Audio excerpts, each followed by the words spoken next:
And we are back today. Welcome everyone to another episode of Wellness Wednesday Inspiration. My name is Fernanda, and I am here today with Dr. Linda. And we're going to be talking about one topic that has been actually on the back of my mind and more in the front of my mind recently, which is habits, bad habits, and how to break them. And the reason why I say this is before we even thought about the topic for today, I actually started reading a book that is about habits and how to instill new habits and how to actually break old habits that are not serving us any purpose. So I will be also actually sharing with you guys some of the information that I have been able to read and understand and even apply over the last week for my own life. And the name of the book, I want to just let you guys know because the book is awesome. Atomic Habits by James Clear. Awesome book. He really goes in depth about breaking bad habits and creating new habits. So if you are struggling with any habits, if you want to change your habits, if you want to replace some habits, of course, listening to the podcast today will be providing you a lot of good information. And getting a book like James Clear's book, Atomic Habits, would be something that you want to do. Dr. Linda, how are you doing today? I am doing amazing. I am excited about our topic. And like you were saying, I had just sent you, we were messaging each other and I'm like, well, how about this? And I had no idea that you were reading that book. So I am super excited as well about that, but I'm doing great. And happy Wednesday. Good to see you. Happy Wednesday to you, of course. Yes. And so talking about habits, I am curious, what is a habit that you think right now that comes to your mind that you would like to change or break? Well, why don't we start off with exactly what a habit is? Because a lot of people don't even know what a habit is. And I was trying to simplify it. Like, what is a habit? It's just really an automatic set of behaviors that are learned through repetition. Simple as that, and they start at a young age, but they also continue as we get older. But I think one habit I kind of got out of it that I actually want to get back into, was doing amazing, was getting up at 4 a.m. I haven't been as consistent, so I've been kind of pushing back to 4:30, then 5. And last night, I didn't get to bed till 12:30, and I broke my own rule about getting to bed early. And I was like, oh man, I know this because I always feel like crap the next day. And even though I slept in this morning, I still felt horrible, but so I think getting back into just my routine of, okay, get up at 4 o'clock, meditate, and have my quiet time. How about you? I think one of the biggest and most quote unquote horrible habits that I've had, and I've had it for, like you were saying, a habit is something that we form from an early age. And it's something that ever since I can remember, I've been doing it. And I do it when I am not aware that I'm doing it. Of course, I'm totally unaware. And then when I come aware, I'm like, oh my God, I just did it again. It's picking my nails.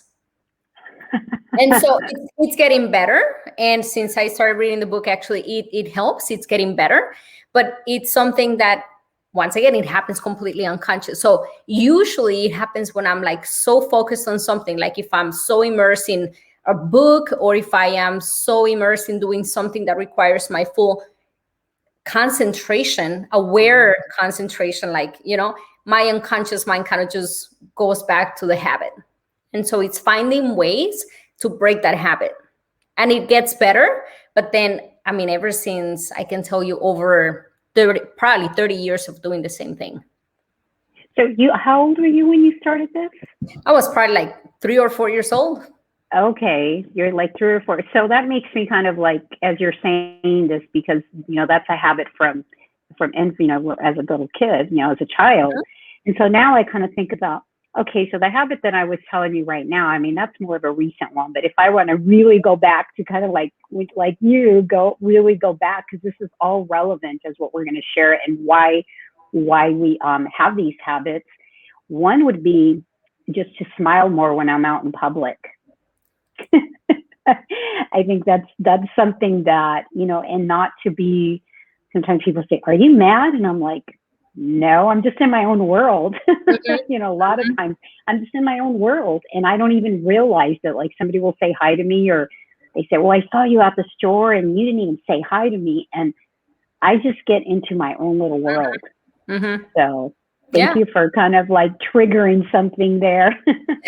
No. And, the reality of it is that 95% of every single day, we go unconscious and we go about doing things the same way every single day. And if you guys think about it, you probably get up from bed on the same side every day, and you probably do the same thing over again. Like, for example, put your slippers on, go to the bathroom, I don't know, maybe brush your teeth, and then you come back into, check your cell phone, and then you go to the kitchen and make your coffee, and everything happens in a certain routine. That routine is a habit. And so if something happens out of, norm, for example, you were going to the bathroom, but then the fire alarm starts going off in your house, then you have to kind of consciously say, oh my God, what's going on? And what do I need to decide at this moment? But if nothing out of the ordinary is happening, you're going unconscious, doing the same thing that you do every single day. You don't think about when you're taking a shower. You probably take a shower in the same way every single day.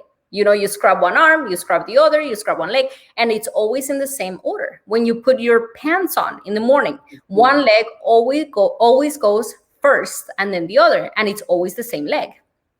And so those are the habits that we literally do every single day. And some of the habits are just things that we need to do, like brushing our teeth or getting dressed or taking a shower. But some of those habits start taking up some time, and over time, if they're not necessary, if they're not productive, then they start kind of building up on themselves, and we don't see any good results in our lives. So that's exactly what we want to talk to you guys today. Yeah, and we begin to learn these really at such a young age. So let me ask you this: where do you think you picked up your habit? My brother, he did the same thing, and picking your nails, your brother. Mm-hmm. Yeah, my brother did that, and he broke the habit when he was in his late 20s. Interesting. And same thing with, how many years older was he than you? How many years older? 2 years. Oh, that totally makes sense. Mm-hmm. Okay, I got that. And I remember seeing him and then starting to do the same thing. And another example, for example, when he was younger, he didn't like onions. And just because he didn't like onions, I cannot stand onions right now. So where do you think he learned that behavior of picking his nails? I think at the time, if I had to guess, and that would be just a guess, he was probably doing it out of maybe nervousness. Okay. I really don't know. I have no idea, because nobody else really that I can think of in my whole family, nobody else does it. So it wasn't like watch and learn like it was for me. I don't know where it started from him, but he started doing it as a very young kid, and then I kind of mimicked his behavior. Yeah, but we do have a tendency of learning that somewhere. It could have been through television. Maybe he saw a show or something. Maybe he saw a relative that, was doing this. So, because we tend to mimic what other people are doing, and, our minds are so impressionable at such a young age. And you and I know how we studied so much the mind that we really, you can see a child, those first few habits that they start to build as they're young. And if you teach them to be resilient, and when they're young, and when kids like fall, okay, well, get up. You don't necessarily have to go and help them, because we keep doing that over and over and over, which a lot of parents do nowadays, because they don't want to be tagged as you're a bad parent or you're a neglectful parent. It's like, no, that's the reality of life.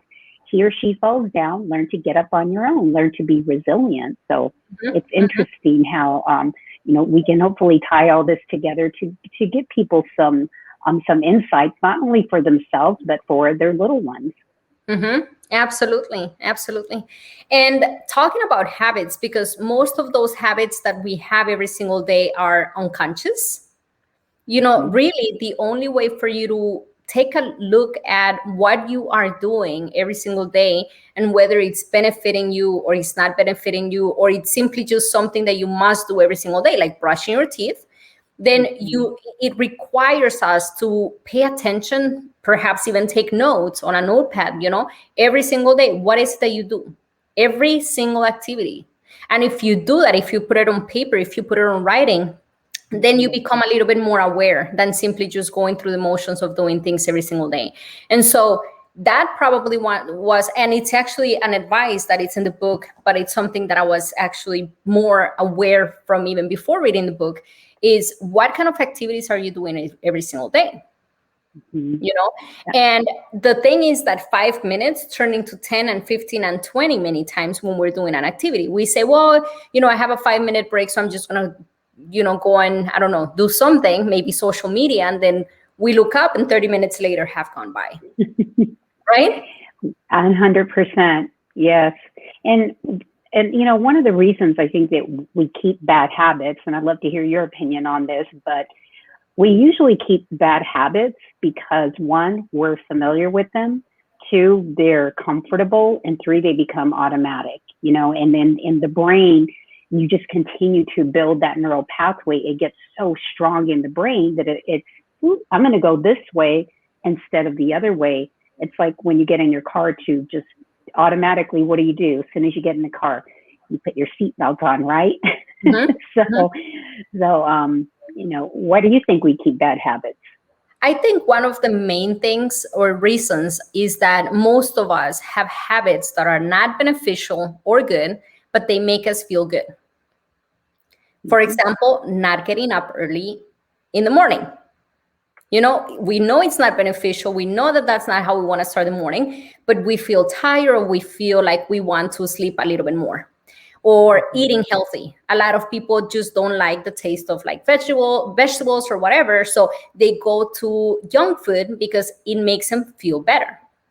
Or for example, not exercising. If you exercise, you're going to be sore, you're going to be sweaty, you're going to be tired, the next day you're going to be, I don't know, sore when you walk, et cetera, et cetera. So it's better not to exercise, in a sense, quote unquote, right? So it gives us a reassurance, and it has to be a positive reinforcement many times. Smoking is a great example.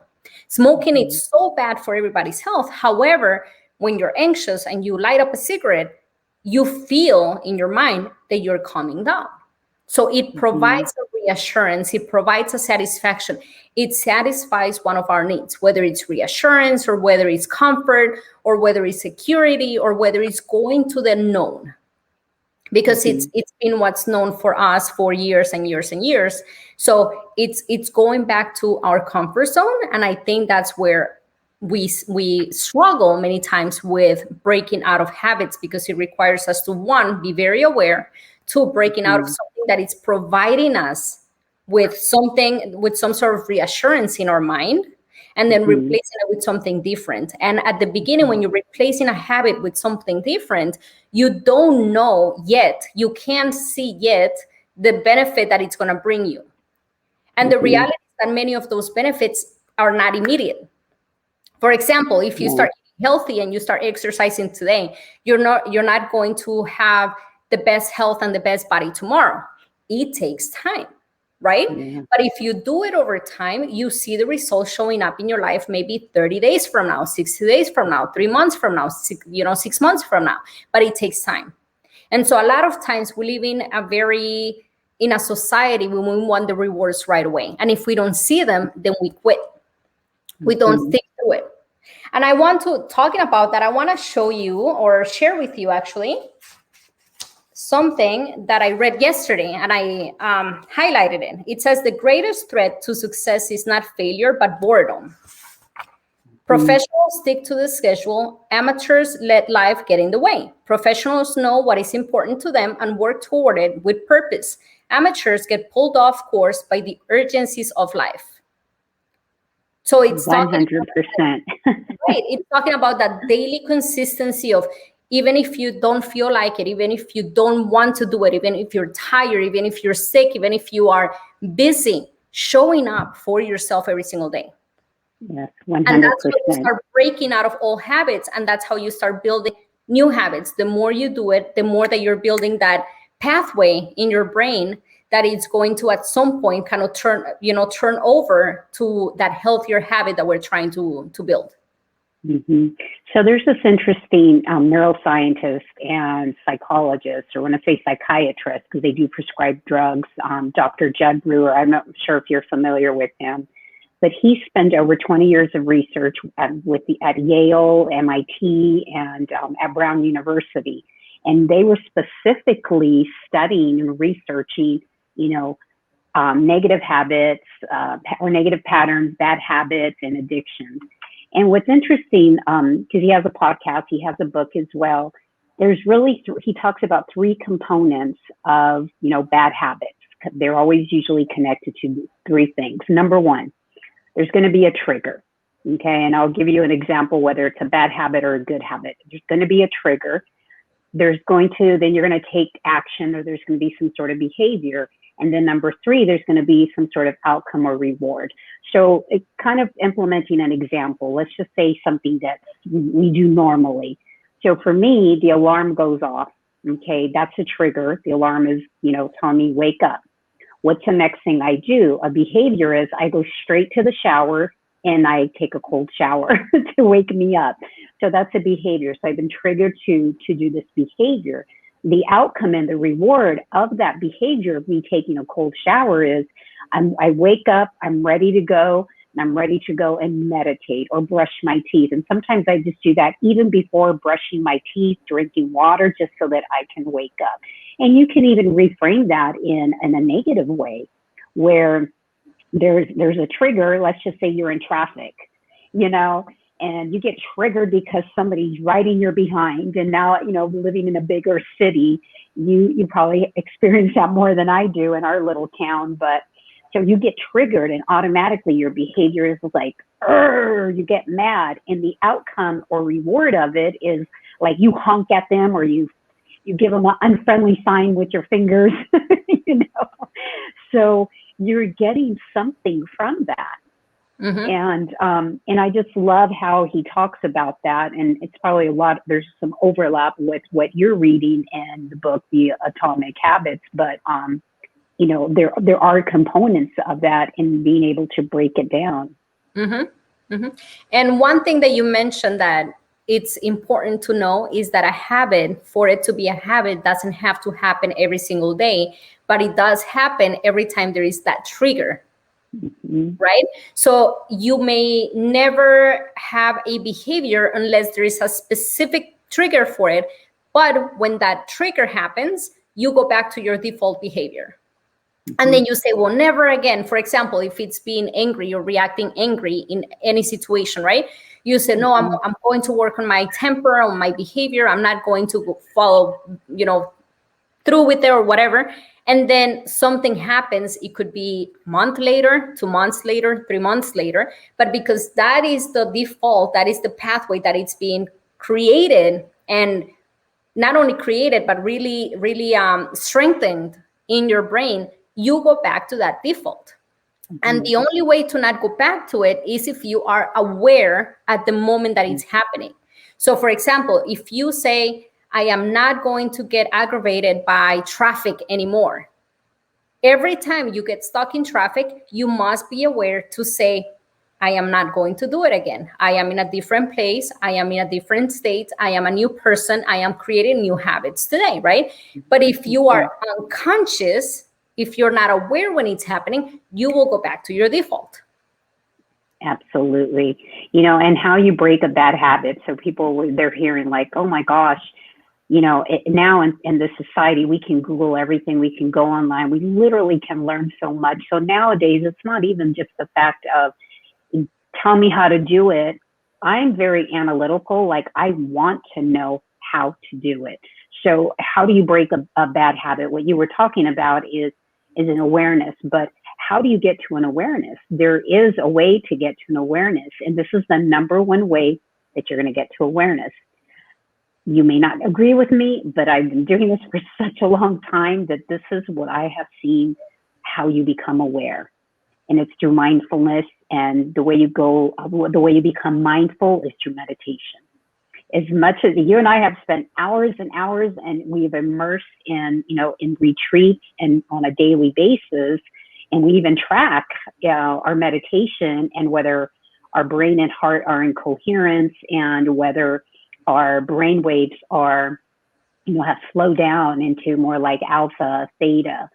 And so that is the number one way that you can break a bad habit, is by practicing meditation, because meditation just means to know thyself and to become aware. And many people are afraid to be with themselves. And I'll tell you this, since the last time we talked, or a few weeks ago, we talked about, and we both have these little monitors, right, that's tracking our meditation. And you told me the other day, like, yeah, I don't know if it was like 70 or 80% of the time you were in coherence, you were high. And I'm like, I haven't even reached 70. I said, the best I think I've had is like, actually, I did bump up, but most of the time it's like high 40s, 50%. Now I'm up to 60%. And the other day I was having a meditation, but my mind was going all over the place. But and it was like that hour and a half meditation, I had to come back. And part of me was saying, oh, this is really a crappy meditation, because I kept thinking like how my mind was wandering, but then I would bring it back and I just became aware. But when you do that at a subconscious level, you start to do that even because 95% of our thoughts are run by our subconscious programs, that starts to spill into that 5% of what you're doing consciously every day. So I thought that was interesting. Like when you told me that, I'm like, oh my gosh. So that's one of the reasons I do not skip meditation every single day. And I believe that you're as committed as I am, no matter where we are, even if it's a short 20-minute meditation. For us, 20 minutes is short, but for some people, they're like, man, I can only do 5 minutes. But that's what I have found, that you have to, like you said, be aware and even jotting it down. But you have to amplify your awareness by being mindful, and you do that by meditation, because you learn to get to know you, and it scares some people, so that's why they don't do the meditation. And you can also, and that's something that I actually learned from and listened as I listened to Dr. Wayne Dyer in one of the videos. He was being interviewed once, and he said he has affirmations all over, even in his car. And one of the affirmations that he had in his car, and he had it in different places in his house, was practice aloha, right? And so it's having that sentence in your mind, having that affirmation in your mind, practice aloha. It doesn't really matter, right? If somebody cuts you off, if, somebody's 5 minutes late or anything, in the grand scheme of things, those things are not going to matter by tomorrow, or probably in about an hour or two. They're not going to be important. So why do you want to go back to your default? Why do we want to go unconscious? It's practicing aloha. And that helps raise the awareness to be, okay, here's where I am, here's what's important. And I'm here to make better choices, to be a better human, to show up in a different way, to do better things. So that's something that, as you were talking, I remember that video, and I was like, that's beautiful. Practice aloha. What would you substitute for, instead of practice aloha, fill in the blank, Fernanda? What would you put in there? Well, I love the word positive, hence positive blueprints. So it's just show up in a positive way. Be positive, be positive, be positive. And I think that's probably one of the main things that I always keep in the back of my mind. It's how can I show up positive? How can I be positive? How can I be a positive influence? How can I be positive towards my kids, towards others, in my work, in my behavior, in every way that I can, right? So be positive. And that's always something, a word that always sticks with me. I love that. I love that. When you say that, because I know with a lot of, with our work, we work with so many different people, and with patients, because our practice is so different, we're doing a lot of virtual consults, is I want to make sure that when they're done with me, because I usually spend an hour their first visit with me. It's just like I want them to like feel better than they did when they first showed up with me on their conversation.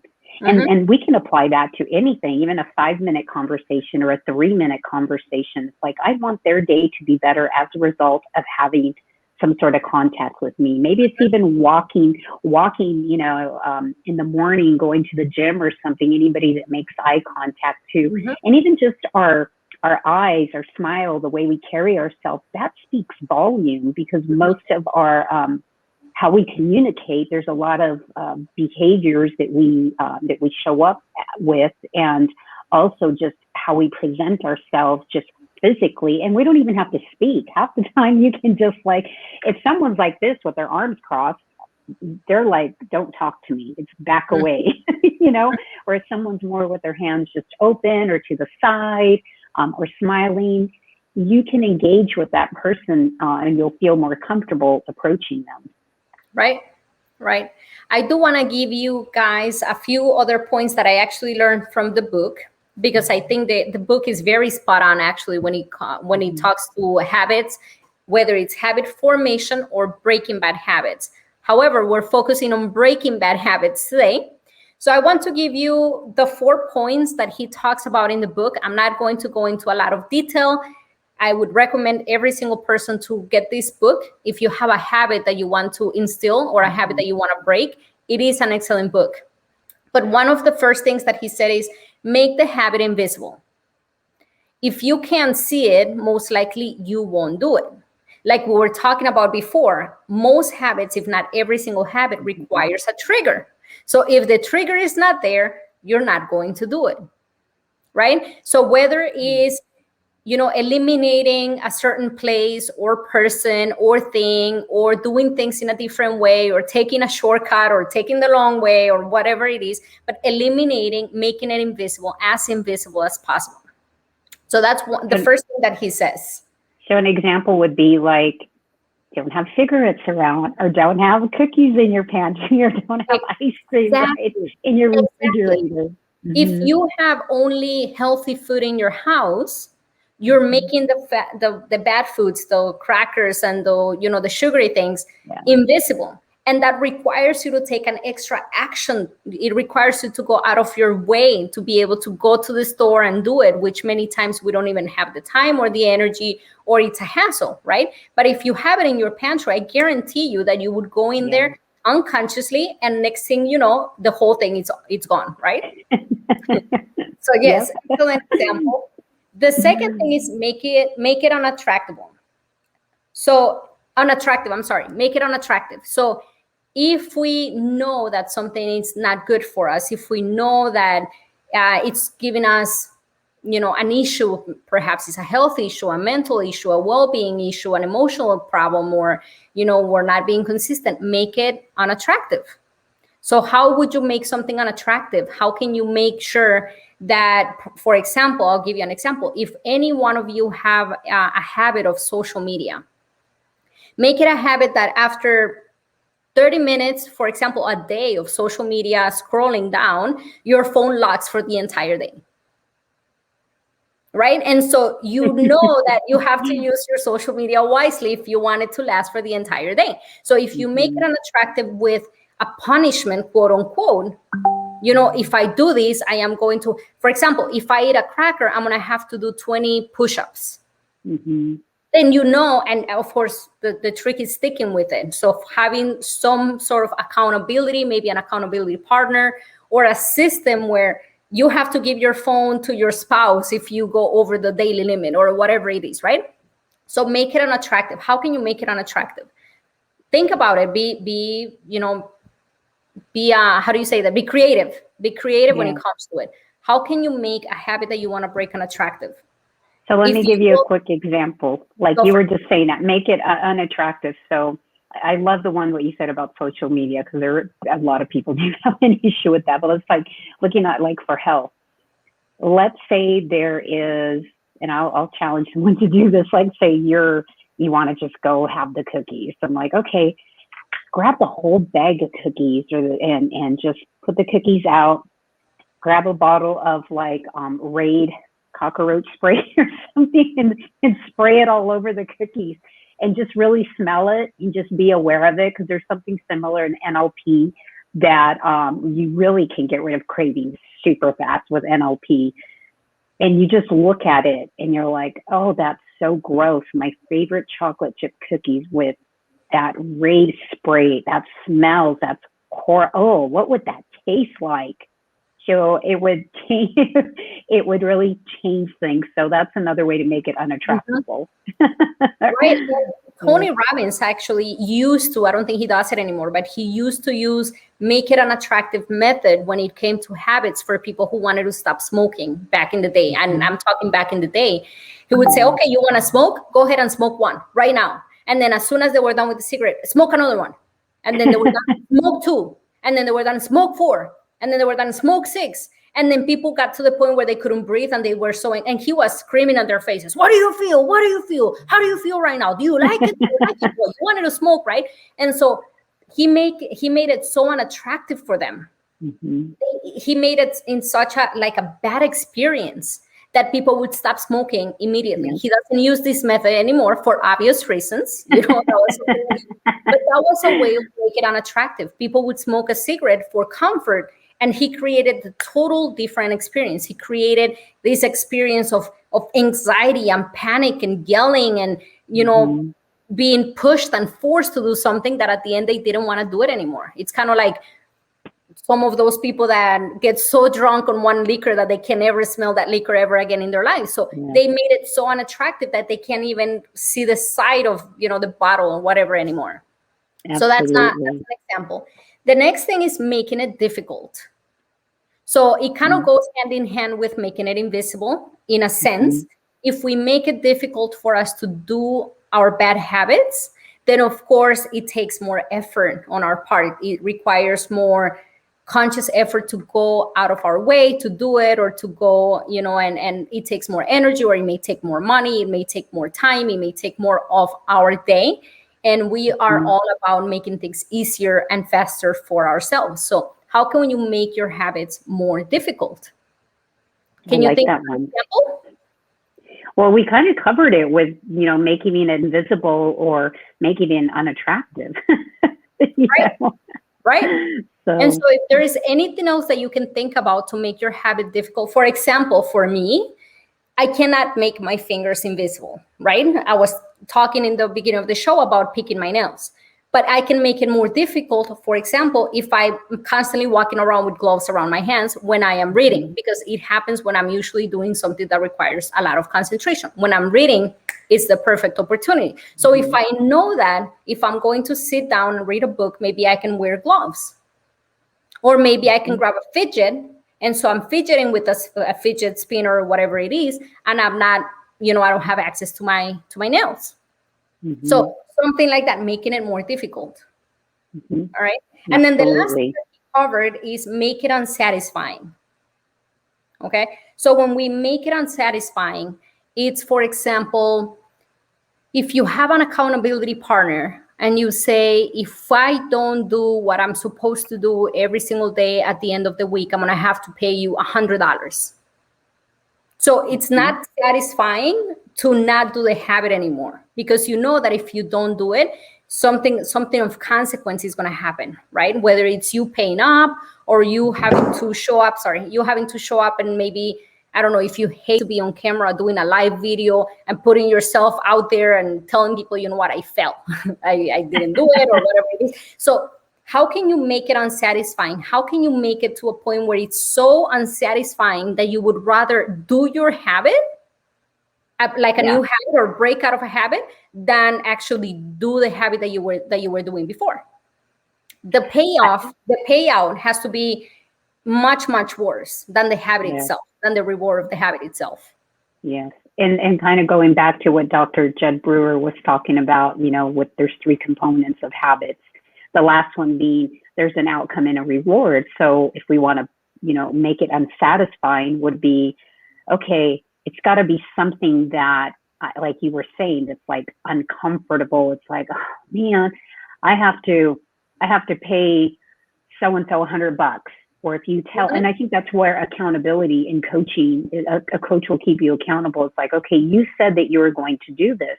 And then a lot of the times too, for me, it's my integrity. It's just like, okay, I said I was going to do this and I didn't do it. That really bothers me. When I say I'm going to do something, and it's really hard for me to face and have a conversation with that person. So for me, that would be very unsatisfying. If I say I'm going to do something, it's like, no matter what, I have to do this, or I get to do this. I love those 4 points. So once again, do you want to share the title of the book and the author?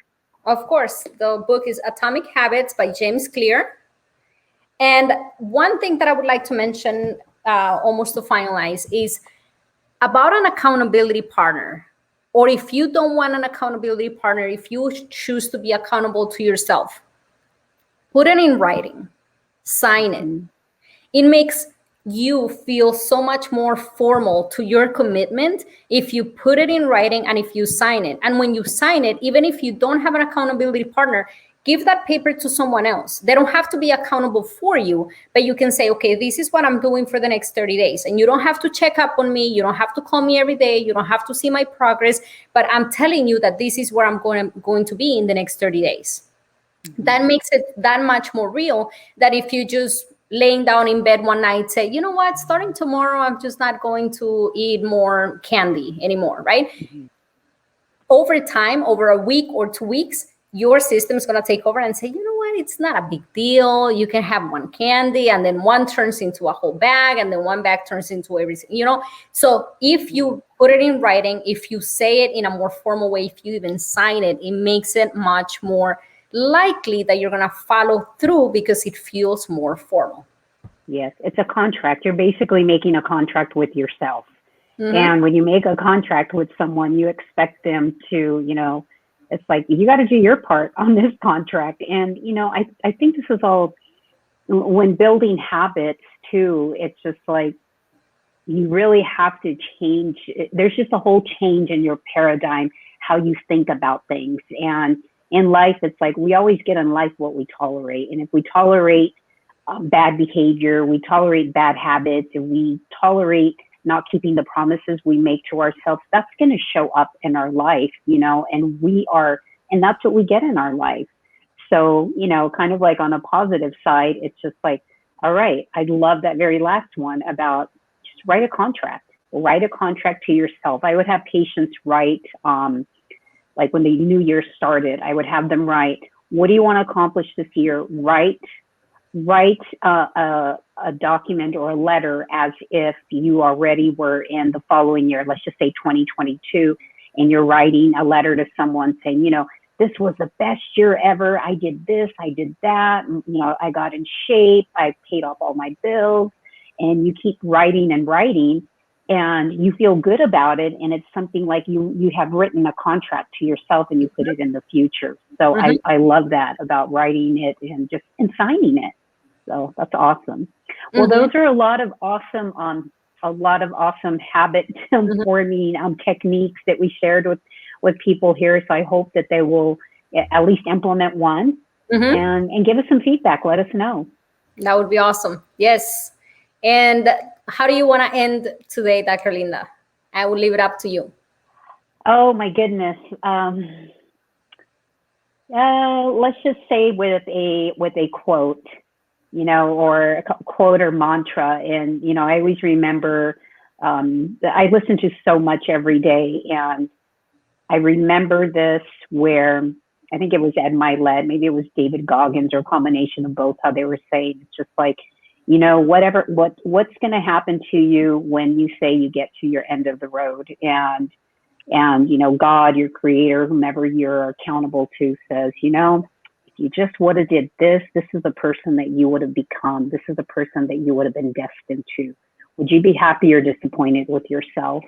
So that it's in my mind. And I think, are my daily habits in alignment with that best version of who God intended me, who my creator intended me to be for this world? Wow. What about you? Yeah, I like a quote by Warren Buffett. And he said, chains of habit are too light to be felt until they are too heavy to be broken. Read that again. Chains of habit are too light to be felt until they are too heavy to be broken. Ah, that's a good one. Mm-hmm. Thank you. So starting small, little by little, making small decisions, and knowing that if you're making small decisions, positive decisions every single day, you're going to be building positive habits that are going to change the course of your life. And the same thing happens in a negative way. If you go one day without exercising and one day turns into 2 and 2 turns into 2 months and then 2 months turn into 10 years, at 10 years, you're going to be like, well, you know what? It's too late. And that's when it becomes heavy. So you can make a decision to change your life today. Start with little changes. And over time, they will amount to huge, huge results. That's Couldn't have it. said it better. All right. So we will see everyone next week then. Yes. All right. Thank you, Dr. Linda. All right. Thank you. Bye, everyone. Bye-bye.